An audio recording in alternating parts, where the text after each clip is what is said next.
মিনাশ শাইতানির রাজিম বিসমিল্লাহির রহমানির রহিম। Al Hilal Islamic academy and college কর্তৃক আয়োজিত বিতর্ক প্রতিযোগিতায় উপস্থিত মাননীয় মডারেটর ও আমার প্রাণপ্রিয় মানুষ সকলকে জানাই আমার আন্তরিক শুভেচ্ছা সালাম। আসসালামু আলাইকুম। আজকে এই বিতর্কের বিষয় শিশু প্রতিভা বিকাশের রাষ্ট্রের চেয়ে পরিবারের ভূমিকায় বেশি। এই বিষয়ে আমি একটা কথা বলে শুরু করতে চাই।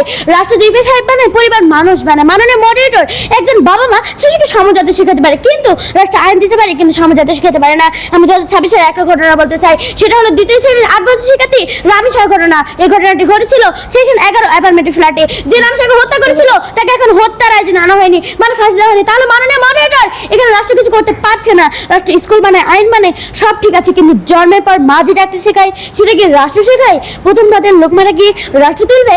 অবশ্যই না। আমি একটি উক্তি তুলে ধরতে চাই। ফরাসি সম্রাট নেপোলিয়ন বোনাপার্ট এই জন্য বলেছেন, তোমরা আমাকে একটি শিক্ষিত মা দাও, আমি তোমাদেরকে শিক্ষিত জাতীয় উপহার দেবো।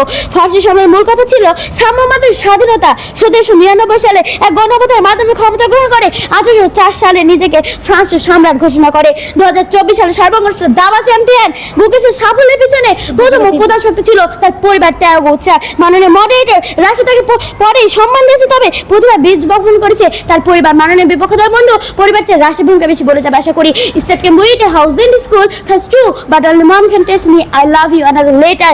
মানে রাষ্ট্র 1000টা স্কুল বানায় ঠিক আছে, কিন্তু আই লাভ ইউ মা সেটাও তো মাও শেখায়, অন্যান্য অক্ষর তো মাও শেখায়। রাষ্ট্রের মাথার উপর ছাদ, আর পরিবার হলো হৃদয়। ছাদ না থাকলে রোদও লাগবে আর বৃষ্টিতেও ভিজতে হবে, আর হৃদয় না থাকলে বেঁচে থেকে লাভ কি? আমি বলতে চাই, একটি চারা গাছকে যেমন প্রথমে পরিবার পানি দেয়, পরে রাষ্ট্র সার দেয়, তেমনি করে শিশু প্রতিভা বিকাশে প্রথম পরিচর্যা করে পরিবার। পরিশেষে আমি বলতে চাই, রাষ্ট্র একটি ফলমান গাছের ফল সংগ্রহ করে, কিন্তু সেই গাছে বীজ বপন করে পরিবার পানি দেয়, পরিবার পরিচর্যা করে পরিবার। তাই শিশু প্রতিভা বিকাশে পরিবারের ভূমিকায় বেশি। এ বলে আমার বক্তব্য শেষ করছি। ধন্যবাদ।